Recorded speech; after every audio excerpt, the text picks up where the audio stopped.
Hi, I'm Joe Graydon. I'm Terry Graydon. Welcome to this podcast of the People's Pharmacy, where we bring you the stories behind the health headlines. This podcast is brought to you by Redix Industries, makers of Utterly Smooth Body Cream. 800-345-7339, on the web at uttercream.com.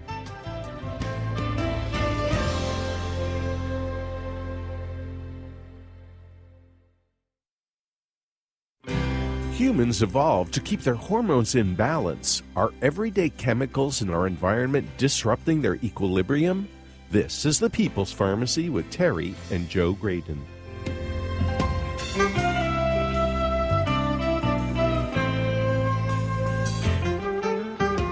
Compounds that interfere with estrogen, testosterone, insulin, or thyroid hormones may affect our health. Where do these endocrine disruptors come from, and what are they doing to us? Most people have heard of the estrogen mimic bisphenol A, or BPA. It was once used in baby bottles and still may be found in the linings of cans containing food or beverages. Is there any way to reduce our exposure to BPA and other chemicals that interfere with our hormones? Coming up on the People's Pharmacy, find out how endocrine disruptors affect your health. First, the news. In the People's Pharmacy Health Headlines, doctors may soon be offering some of their patients with serious diarrhea a very unusual prescription: capsules filled with frozen poop from healthy people. Technically, of course, these pills contain bacteria in the fecal matter. They're used to replace a ravaged digestive tract that has been overwhelmed by Clostridium difficile, a hard-to-treat bacterium that often causes severe recurrent diarrhea after antibiotic treatment. A study published in JAMA found that the pills work just as well as a colonoscopy for this type of fecal transplant. Both techniques worked to quash the C. diff infection in more than 96% of the 116 patients who volunteered for the study. There were more adverse events in the group undergoing colonoscopy, and more of those patients rated the procedure somewhat unpleasant. Colonoscopy is also somewhat more expensive than the pills. As a result, oral capsules to effect a fecal microbiota transplant seems like a promising treatment. Not long after its introduction, Viagra had become a household name. Millions of men asked their doctors for a prescription for the erectile dysfunction drug. Lots more would like to take it without a prescription, but so far that has not been legally possible. Next year, however, British men will be able to purchase Viagra Connect, an over-the-counter version of the drug, in their local drugstores. And while the men can skip the chat with their doctor, they will have to speak with the pharmacist. British pharmacies have a behind-the-counter status that does not have an American equivalent. They will judge whether Viagra Connect is suitable for each adult patient. Men with heart disease, liver failure, kidney damage, or those taking medicines that interact badly with sildenafil, the generic name for Viagra, will not be able to purchase it in the pharmacy. The UK Medicines and Healthcare Products Regulatory Agency, which made the decision to take the drug over the counter, hopes that this will cut down on the amount of counterfeit Viagra men may encounter online or through other, less legitimate channels. Dogs love bones, but veterinarians usually warn people not to give their pets bones from the dinner table. Turkey, chicken, and lamb bones may splinter when they're chewed and injure a dog that swallows them. Some folks may have tried to avoid these problems by offering their dogs bone treats. These processed products are not safe either. The baking or smoking used to create them also makes the bones brittle. The FDA is warning owners that bone treats can cause intestinal blockage, choking, internal cuts, vomiting, diarrhea, rectal bleeding, or even death. The agency has 15 reports of dogs who died after consuming bone treats. The bottom line seems to be no bones or bone treats for your dog. Researchers have long wondered why asthma is significantly more common in women than in men. This disparity is especially striking because the reverse is true before puberty. As a result, the scientists were curious to see if sex hormones have an impact. They focused on a type of white blood cells called ILC2 that are involved in airway inflammation. People with asthma had many more ILC2 cells than those who did not. Research in cell cultures found that testosterone prevented ILC2 cells from making a protein that triggers inflammation. The female hormones estrogen and progesterone did not change production of this pro-inflammatory protein. Very likely there's more to the asthma story than just testosterone, but it suggests that the best treatment might vary based on the sex of the patient. Scientists believe they have found how a compound from cinnamon may moderate blood sugar and ward off obesity. The chemical in cinnamon is called cinnamaldehyde. It triggers fat cells to create heat by using energy. Cinnamaldehyde boosts the activity of certain genes that control enzymes important in lipid metabolism. So far, the research was conducted in mice and in human cells, not in people. It's not clear whether cinnamon might be able to help people avoid gaining weight. The common cinnamon in our spice racks contains another compound, coumarin, that can damage the liver. So while it's fine to enjoy a sprinkle of cinnamon on your oatmeal, it could be risky to swallow spoonsful of it. The researchers caution they need to do more studies to learn how to use it most safely and effectively. And that's the health news from the People's Pharmacy this week.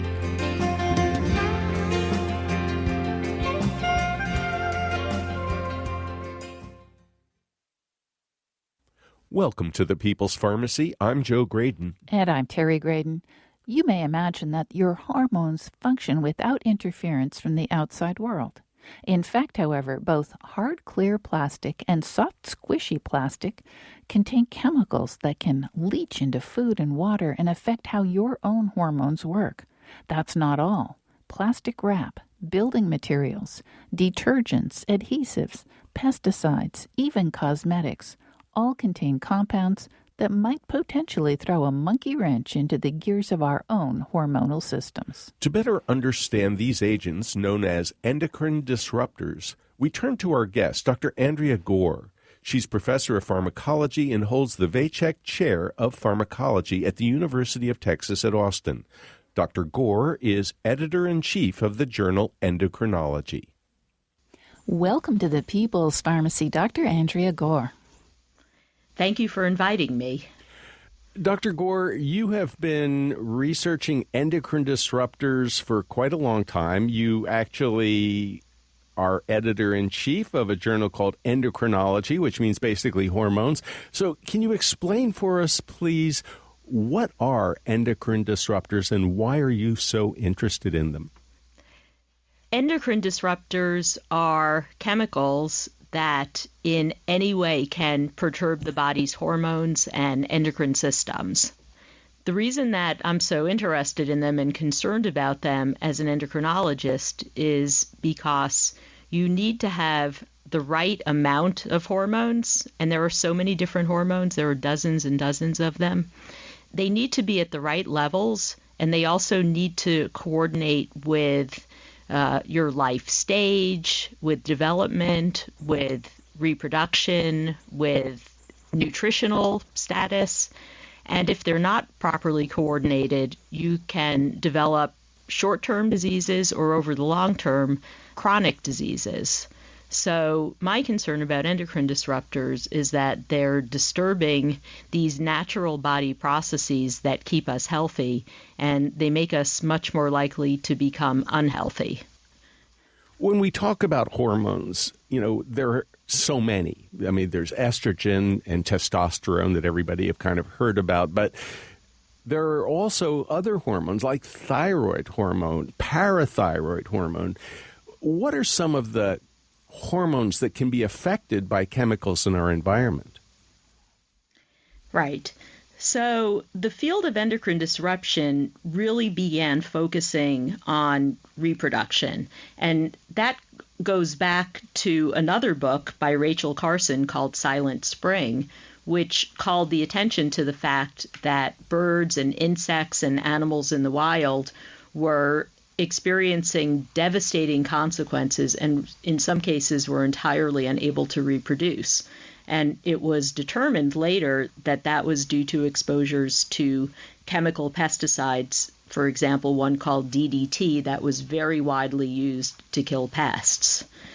So scientists, when they started trying to understand how these chemicals were acting, discovered that they were interfering with the hormones of reproduction, such as the estrogens and testosterone. But over the last 50 years since Silent Spring was published, there's been much stronger evidence for all of the body's hormone systems that have been studied so far to be affected. So the thyroid system is a really good example. There's actually very conclusive evidence for what we call thyroid disruptors, that are chemicals that can cause either too much or too little thyroid hormone, either of which can cause a disease. The other system that's been studied recently that is so important is insulin, which is another really important hormone. It's necessary for us to be able to balance our blood sugar. And of course, if insulin is out of balance, or if you don't have enough insulin, you can develop diabetes, which if uncontrolled, you can actually die of. So we now also know that there are chemicals that can interfere with insulin and lead to much greater likelihood of getting type 2 diabetes. Dr. Gore, I think that might come as a surprise to some of our listeners, and I wonder if you could go into a bit more detail about which chemicals can disrupt insulin and, where do we find them? Right. I think the chemical that's been best studied as an insulin disruptor is the one that has received a lot of popular press because it's used so commonly in plastics, and that's bisphenol A, or BPA. BPA, there's a long history there. BPA was originally developed to try to see whether the pharmaceutical industry could come up with some good pharmaceutical estrogens for things like birth control pills. And it turned out that BPA did have effects and in some ways mimicked estrogens. We never ended up using it in birth control pills, which is good, but it stayed on the shelves in the chemical industry and was discovered later to be a really good plasticizer, meaning really helpful in giving plastic bottles their integrity. So when the research in endocrine disruption began, it was known that BPA could interfere with estrogen. What we didn't realize, but experiments started to reveal, was that, at least in the lab, animals were showing signs of also getting obese and developing type 2 diabetes. And so research turned to focus on how and whether BPA could act as an insulin disruptor. And interestingly, the chemical structure of BPA seems to allow it to interfere with some of those hormone pathways that are also so important for the maintenance of normal insulin responses when you eat a sugary meal and help with metabolism. Now, of course, BPA has gotten a lot of publicity, as you sort of pointed out. Most people have heard of BPA. And it does give plastic, sort of more structure. It makes it harder. And so we've seen the BPA in things like baby bottles and in things like water bottles and lots of other places as well. And so when all of the publicity hit, along came BPA-free bottles. And that's been very controversial because companies say, well, hey, we're making BPA-free. But what have they used instead of BPA, and is it safe?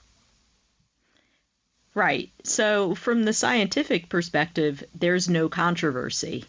We know that almost all of the replacement chemicals for BPA are, first of all, very structurally similar to BPA. So in other words, chemically, if you kind of look at their structure, they just differ in very, very small ways, and they're in what's called the bisphenol family. So there's a whole bisphenol alphabet soup. There's BPA, there's also BPS, and that's the major replacement chemical for BPA. In the journal Endocrinology, we had recently published several papers where scientists compared the activity of BPA and BPS on different hormone systems, and those studies actually showed that BPS is just as bad as BPA, in causing hormone disruption. So when you go to the supermarket and you see something that says BPA free, you need to consider the fact that there is a replacement chemical in there that the company that is making these plastics does not need to put on the wrapper, this contains BPS, or what it contains to replace BPA, and that we are inevitably being exposed to another member of one of these bisphenol alphabet members. Now, there's a whole other class of chemicals called phthalates, and I hesitate to try and spell it because it's a tongue twister, but PHTHALATES.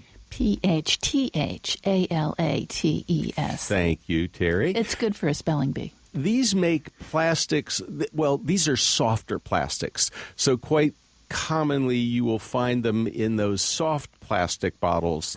So how concerned are you about phthalates? Right. So there are also a whole family of phthalate chemicals and work that's been done by the Centers for Disease Control that have measured how much of different chemicals people have in their bodies. They've taken these huge surveys of people across the country, and they show that everybody who has ever been measured has a mix of different phthalates that they've accumulated in their bodies through exposures to those kinds of plastics. The other place that phthalates are used that's really troubling is, since they're softer plastics, they're used in things like intravenous tubing. So if you think about an intensive care unit, an ICU, where people are having this tubing inserted into their bodies to give them nutrients or to deliver medications, or you think about a neonatal ICU with newborn babies who might be hooked up to multiple lines to sustain their lives if they're premature. There is pretty high exposure to phthalates, and there it's actually being directly introduced into your body through this tubing, which is extremely scary. The problem with phthalates, and what we know most about them chemically as hormone disruptors, is they seem to interfere with androgens. So those are hormones like testosterone. And of course, we know that androgens are very important for male reproduction. What's not as well appreciated is that females also make androgens. Actually, males and females have exactly the same hormones. It's just we differ in how much of those hormones we have. So males have more testosterone and females have more estrogens. So we know that phthalates can be testosterone disruptors, and they probably are also acting on several other kinds of hormone systems as well. You're listening to Dr. Andrea Gore. She's professor of pharmacology and holds the Vacek Chair of Pharmacology at the University of Texas at Austin. Dr. Gore is also editor-in-chief of the journal Endocrinology. We need to take a short break. When we come back, we'll learn more about how phthalates affect testosterone. Are there phthalates in cosmetics? What should you use instead of plastic water bottles? Find out why you should not put plastic containers in the microwave. We'll also take a look at other hormone systems. What compounds disrupt the thyroid gland?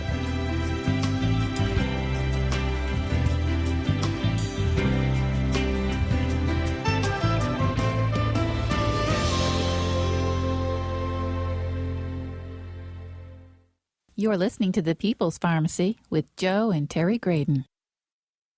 If you like the information you hear when you listen to The People's Pharmacy, you may also enjoy our book published by National Geographic.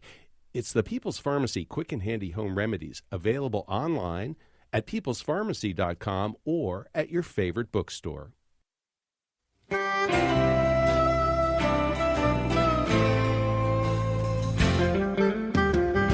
Welcome back to The People's Pharmacy. I'm Joe Graydon. And I'm Terry Graydon. The People's Pharmacy is brought to you in part by Red X Industries, makers of utterly smooth creams and lotions that deeply moisturize to make dry skin feel soft and smooth. The number is 800-345-7339. The website is uttercream.com. If you would like to purchase a CD of this show, you can call 800-732-2334. Today's show is 1102. That number again, 800-732-2334, online at peoplespharmacy.com. You can also download the podcast from iTunes. Today we're talking about endocrine disruptors. These are compounds from everyday products like plastic containers or cosmetics that can interfere with the way our own hormones work. Our guest is Dr. Andrea Gore, professor of pharmacology at the University of Texas at Austin, where she holds the Vacek Chair of Pharmacology. Dr. Gore is also editor-in-chief of the journal Endocrinology. Dr. Gore, you mentioned that phthalates can affect testosterone, and that can affect women as well as men. And I'm just a little concerned that phthalates are not only in plastic, they're also in cosmetics. And it's not that men don't use cosmetics, they do, but we often think that women, put on their stuff every day, so they may be exposed to phthalates on a daily basis. So phthalates are very widespread. They definitely are used very commonly in different kinds of cosmetics. Industry has responded by several companies trying to make an effort to remove some of these known endocrine disruptors from their cosmetics, from sunscreens, and trying to replace them with more natural products, which I do think is helpful, even though it's impossible to avoid all chemicals because our world is just too full of them in modern society. I do think that every little bit of reduction that we can do is helpful. Now, you probably drink water.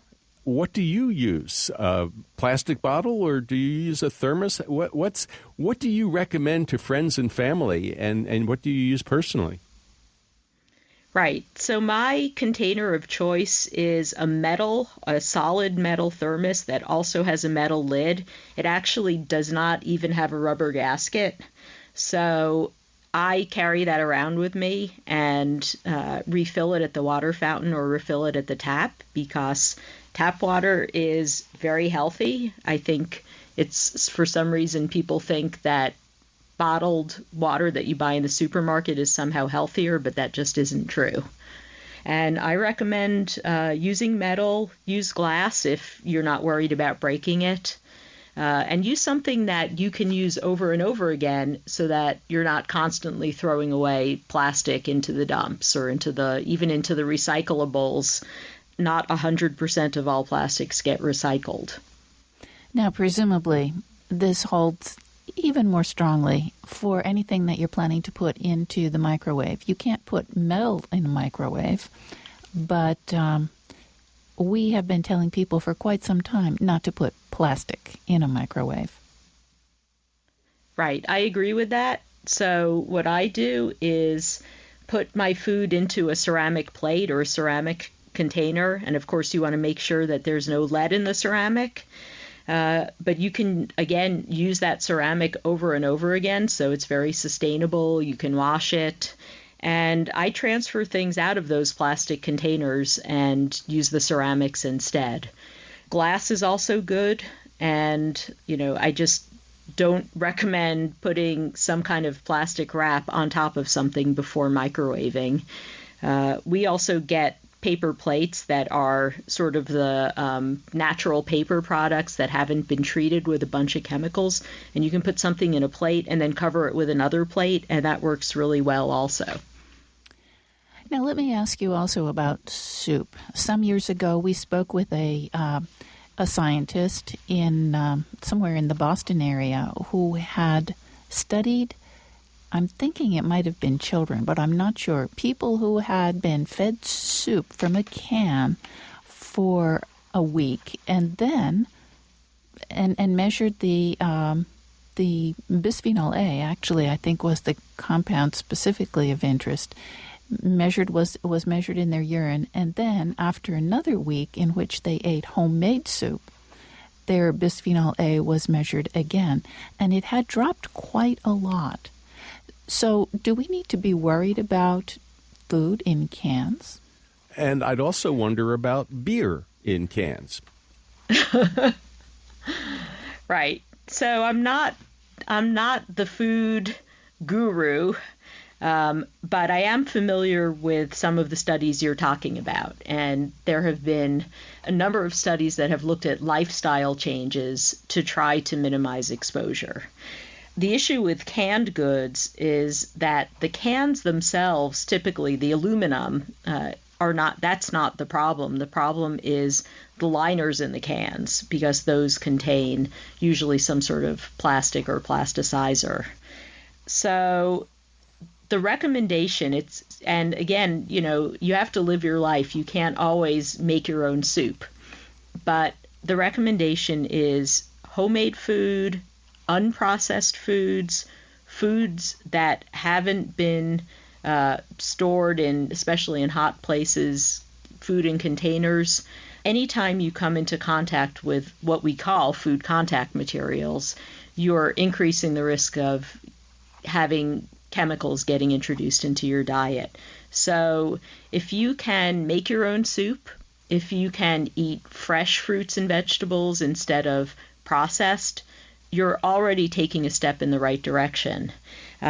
With fruits and vegetables, it's really important to wash them because pesticides have their own problems. There are pesticides that are endocrine disruptors.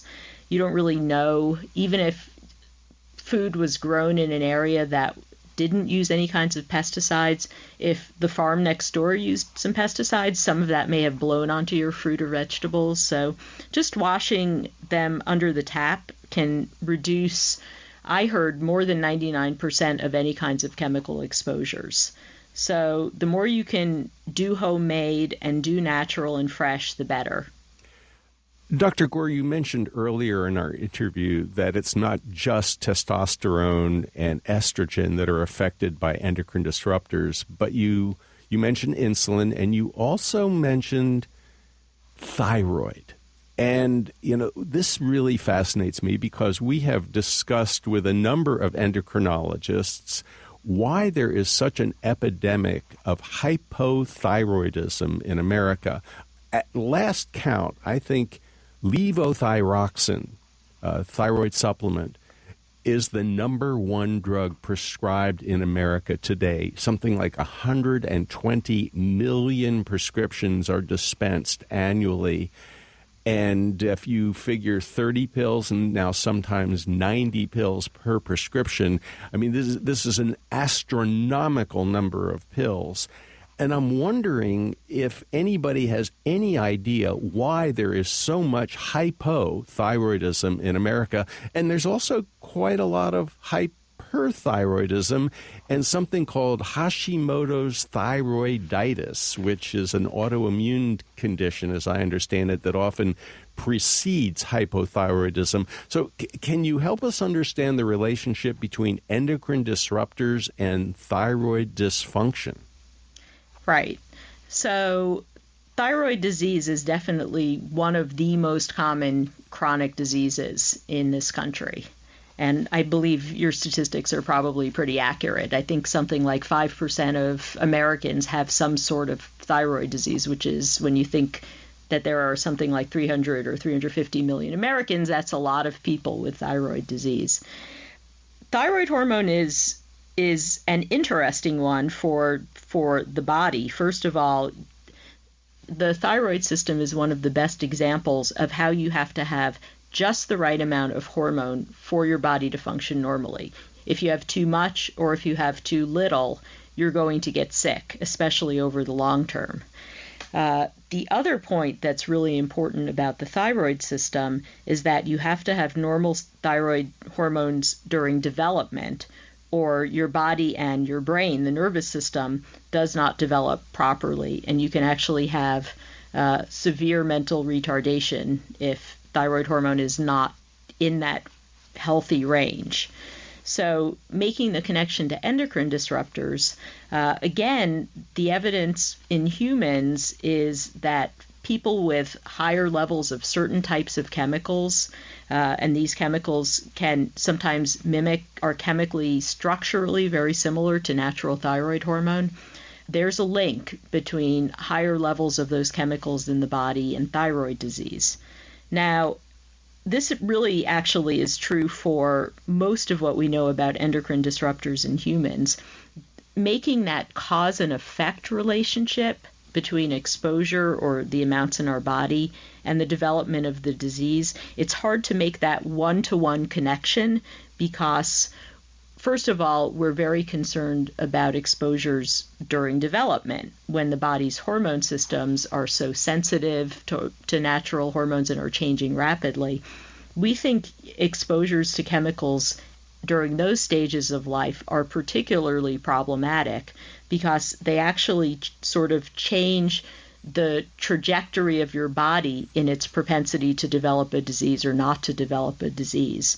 And endocrine disruptors seem to be tipping the balance so that if you were on some sort of a path where you probably would never get thyroid disease, the exposures to endocrine disruptors seems to shift that trajectory and increase your likelihood of getting some sort of a disorder. So really, where we know about the cause and effect of endocrine disruptors and disease comes from really carefully controlled experimental lab animal studies, mainly done in rats and mice, which have very similar thyroid systems to humans, where we know that if animals are exposed to low levels, we're not poisoning them. We're just giving them the kinds of exposures that we think humans are getting based on what we measure in human tissues. We know that we can cause disease in the animals. So the cause and effect between exposure to endocrine disruptors and thyroid disease is established in animals. And so that's why we think that in humans there is a connection. What sorts of compounds disrupt thyroid hormone? Where would we find them? Right. So I know the most about industrial chemicals and thyroid hormone, and these are the kinds of chemicals that began to be used in very high quantities during the chemical revolution that started during World War II when countries were ramping up the chemical industry. So in my lab, I study a group of chemicals that are called polychlorinated biphenyls, or PCBs, that were used as industrial lubricants all over the world. They actually were banned in the late 1970s in the US, but they are really persistent chemicals. They don't break down easily. So they're all over the United States and really all over the world. And there's a really strong link between higher PCB concentrations and thyroid disease.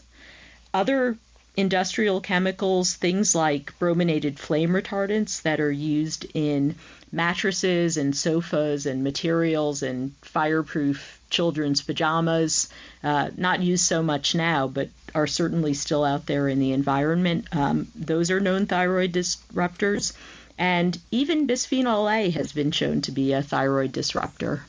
Now, Dr. Gore, a lot of people would say, but I don't lick my mattress. I don't eat my couch. Where is my exposure coming from? Right.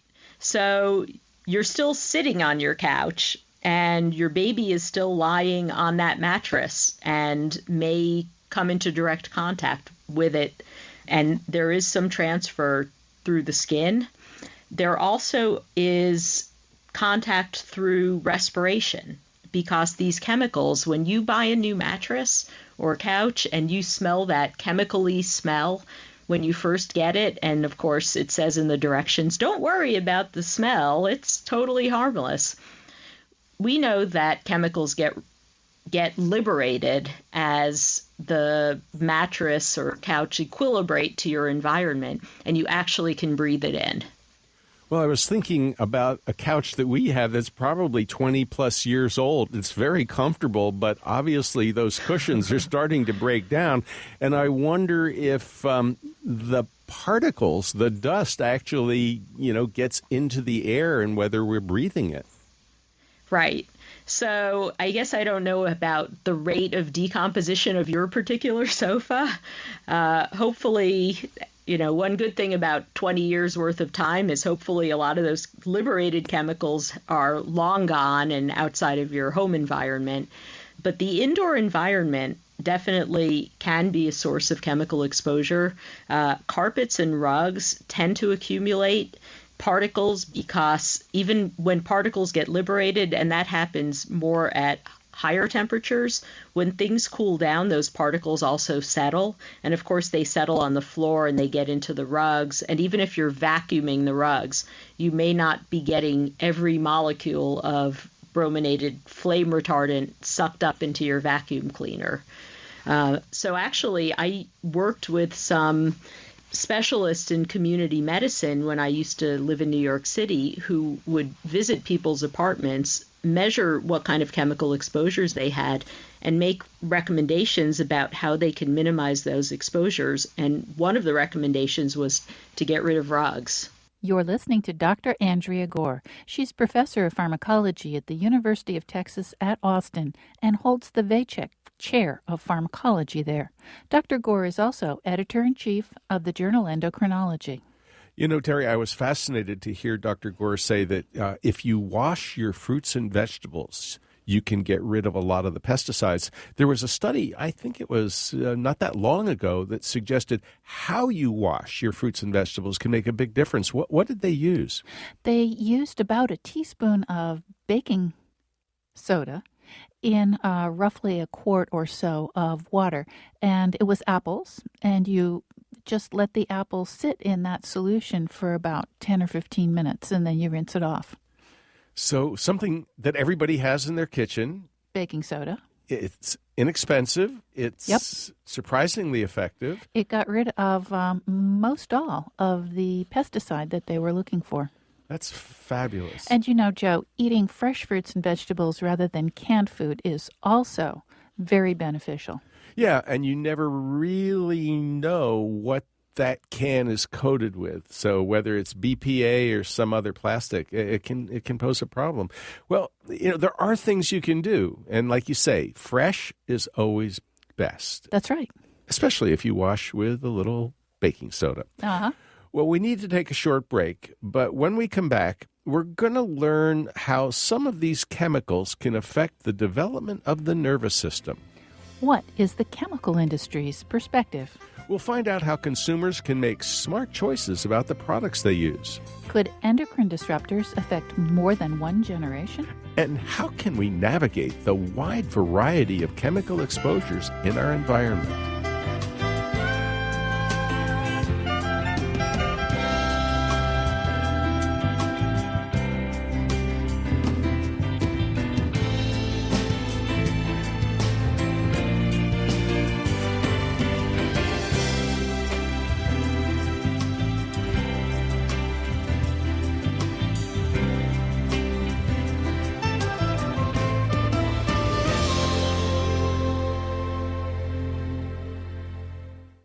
You're listening to The People's Pharmacy with Joe and Terry Graydon.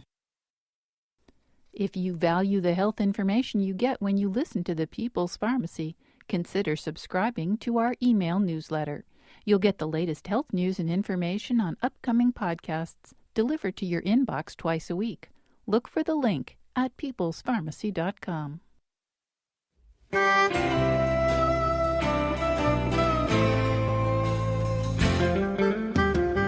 Welcome back to The People's Pharmacy. I'm Joe Graydon. And I'm Terry Graydon. The People's Pharmacy is brought to you in part by Red X Industries, makers of Utterly Smooth Foot Cream with shea butter, helping dry, cracked feet feel utterly soft and smooth. 800-345-7339, online at uttercream.com.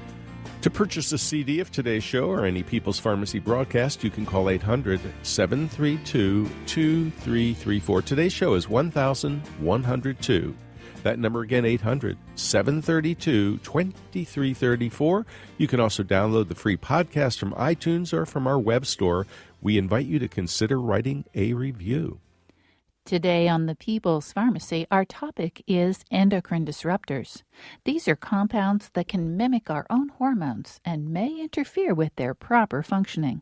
That might have an impact on fertility, But many other body systems could also be turned topsy-turvy by chemicals in our environment. We're talking with Dr. Andrea Gore. She holds the Vacek Chair of Pharmacology at the University of Texas at Austin. Dr. Gore is editor-in-chief of the journal Endocrinology.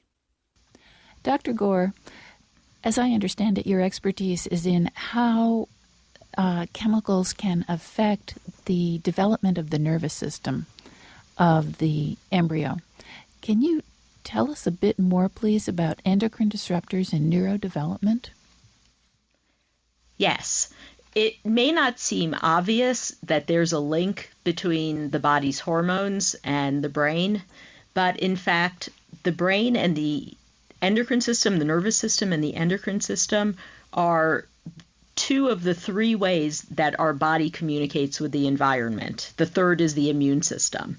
The nervous system is our quick response to environmental change, like a predator running and having to run away.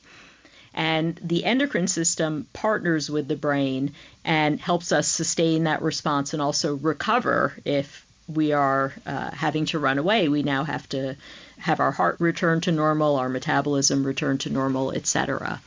So I'm really interested in the connection between the nervous system and the endocrine system in the control of reproduction, and they are absolute partners in that process. We always think about the gonads when we think about reproduction and the hormones like estrogen and testosterone, which are made by the gonads.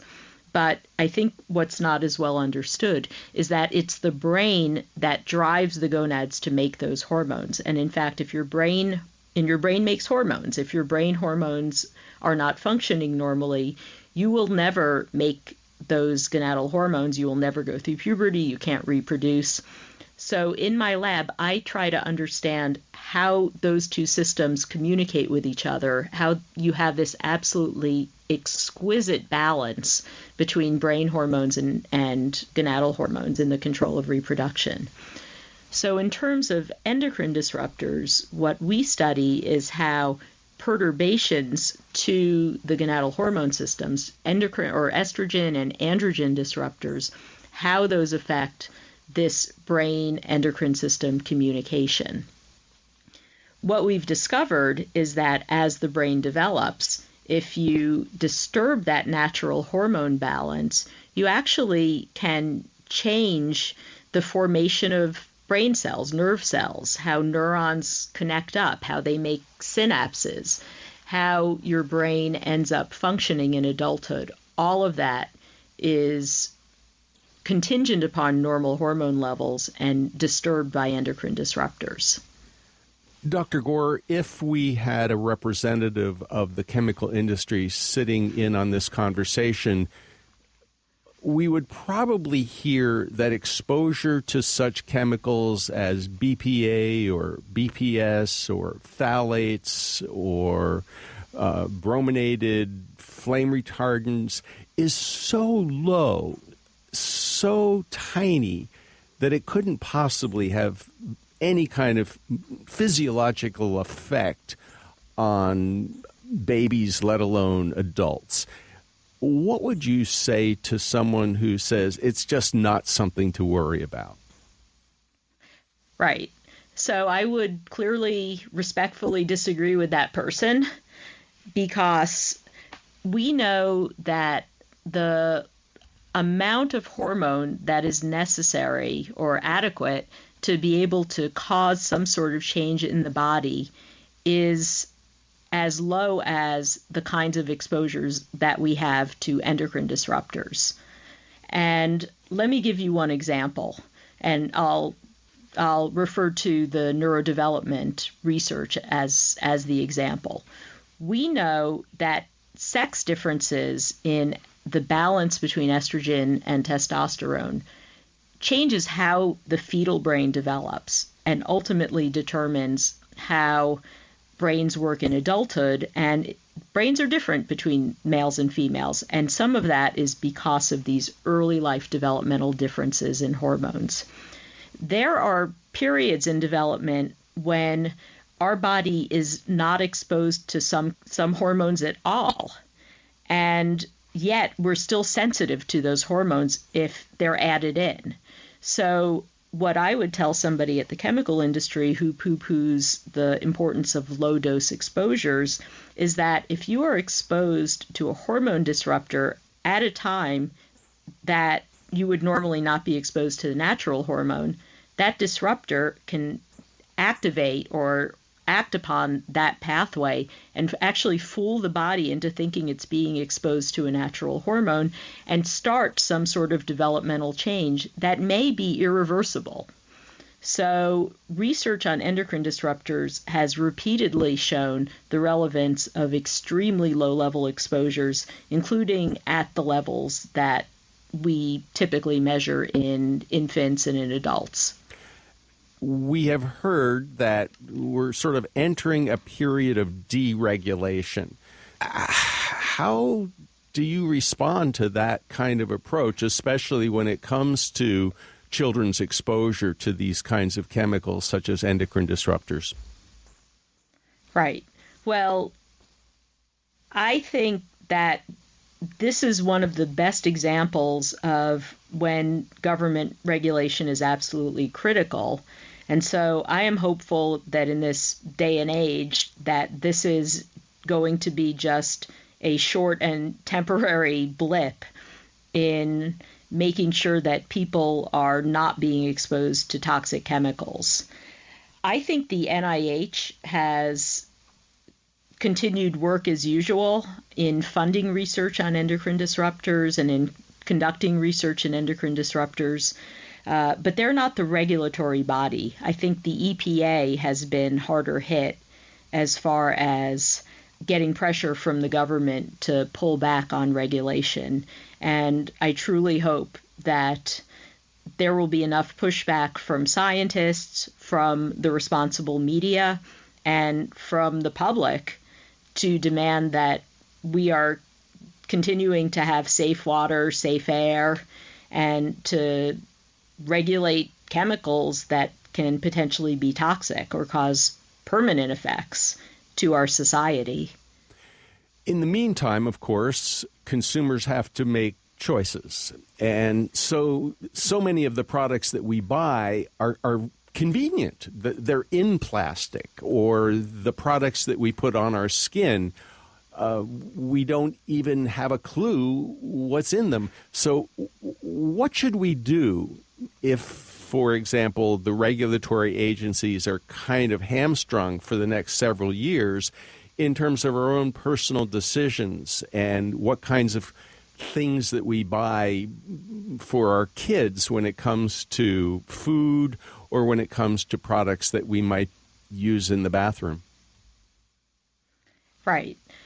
I think we definitely need to be smart shoppers and do our homework with respect to trying to find out which products are or which companies are doing their best to minimize our exposures to plastics, to compounds in cosmetics, checking the sunblock.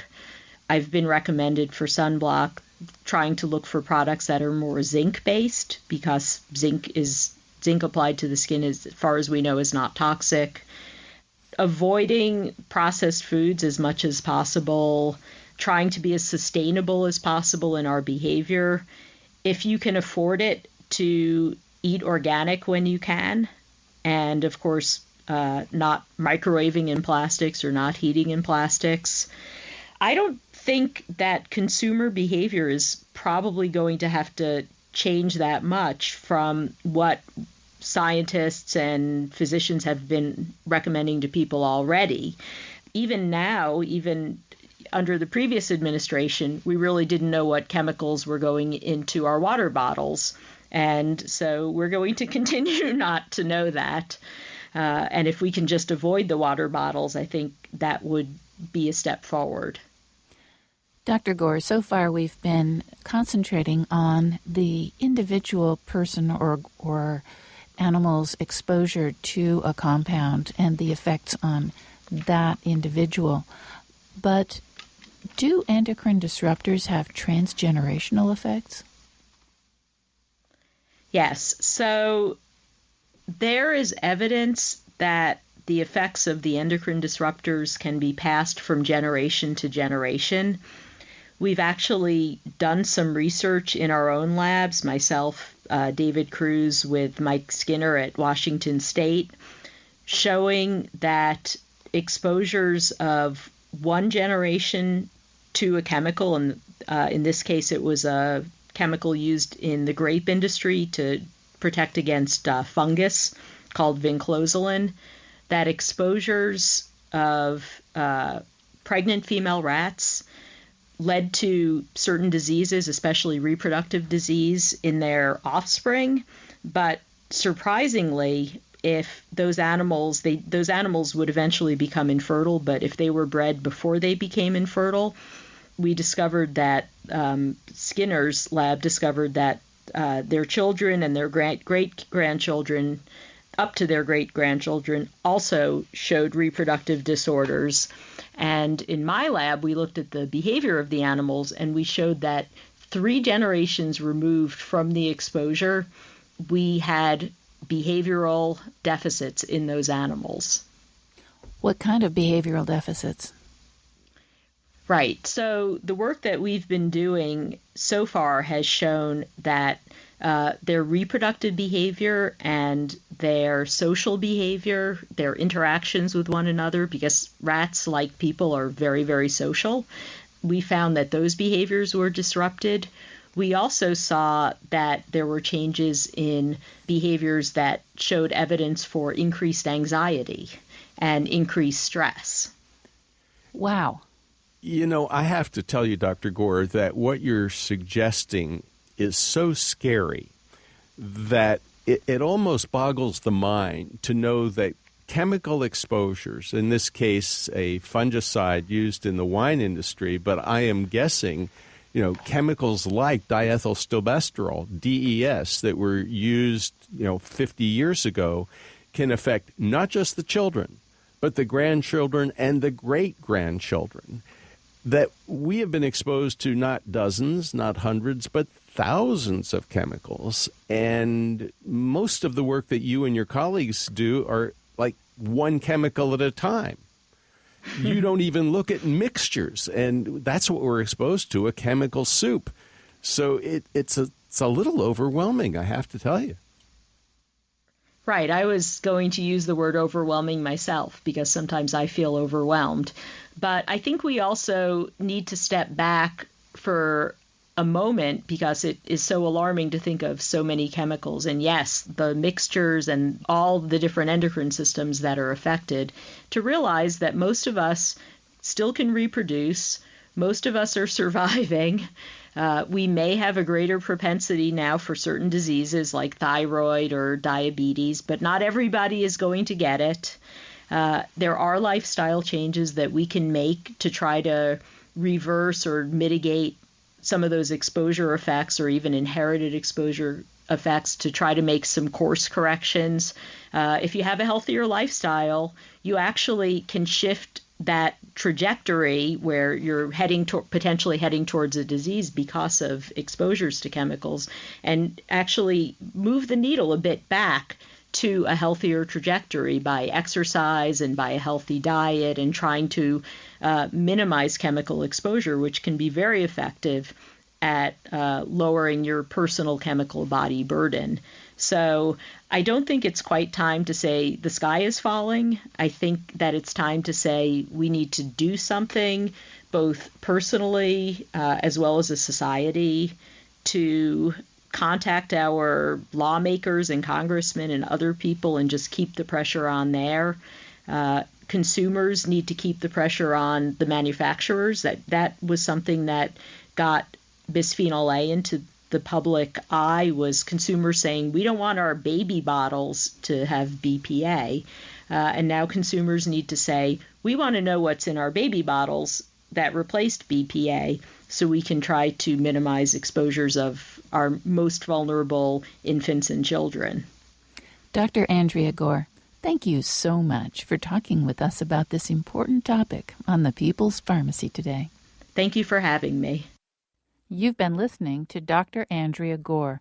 She is professor of pharmacology and holds the Vacek Chair of Pharmacology at the University of Texas at Austin. Dr. Gore is editor-in-chief of the journal Endocrinology. And I think Dr. Gore's point that we need to start making course corrections in our personal lives, maybe giving up those plastic water bottles and using something like she does, a thermos bottle that's either glass or metal, and drinking water from the tap.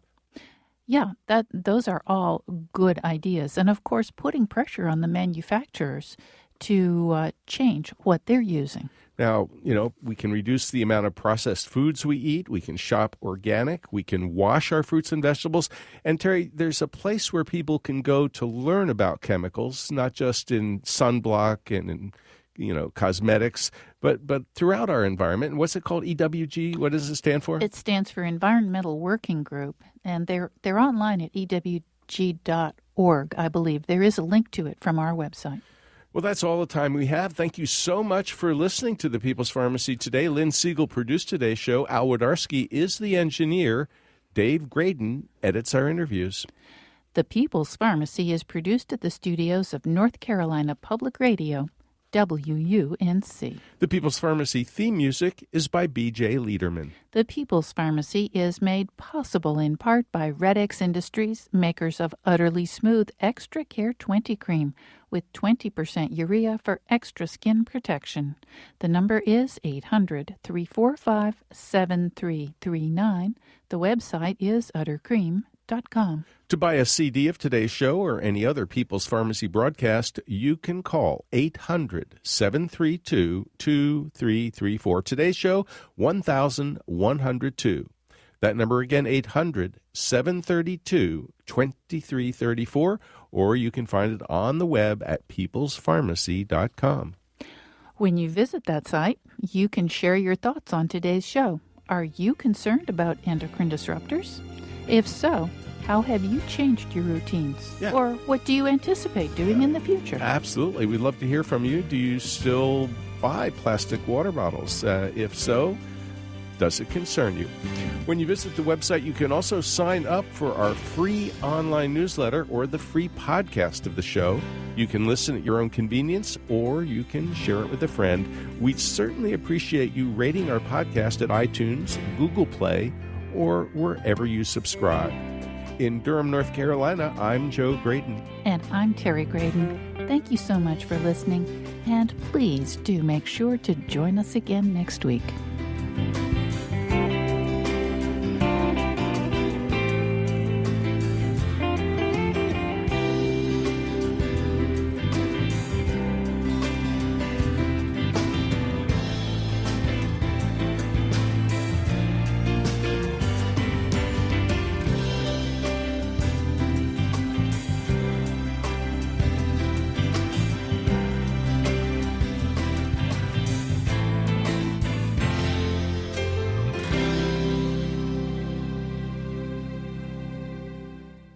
We hope you enjoyed this podcast. If so, please consider taking a minute to write a review on iTunes. And thanks for listening to The People's Pharmacy. This is an ad by BetterHelp. BetterHelp recently surveyed over 16,000 people and found that while 75% of people believe it's wise to seek support, only 27% of Americans are in therapy, and people stay silent to avoid being judged. BetterHelp has over 10 years of experience matching you with the right therapist. Because we're all better with help. Visit BetterHelp.com/StopTheStigma for their first ever State of Stigma report, the latest in mental health research.